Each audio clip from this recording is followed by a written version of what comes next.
Viewers, আজও সুন্দর একটি নতুন পর্ব নিয়ে আপনাদের সামনে উপস্থিত হয়েছে। আশা করছি এই পর্বটিও আপনাদের ভালো লাগবে।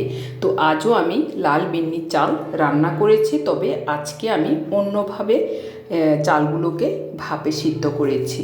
আসলে আপনারা সকলে জানেন, জুম চাষের মাধ্যমে লাল বিন্নি উৎপন্ন হয়। সিলেট, বান্দরবান, রাঙ্গামাটি এই ধরনের চালগুলো হয় এবং খুব সুঘ্রাণযুক্ত, রান্নার পর আটালো হয়। লাল বিন্নি চালে শর্করা কম, কিন্তু আঁশ ও ভিটামিন ভি এর পরিমাণ অনেক বেশি। এছাড়াও এই বিন্নি চাল ক্যালসিয়াম, ম্যাগনেসিয়াম, আয়রন, সেলেনিয়াম ইত্যাদি বিভিন্ন খনিজ লবণে ভরপুর।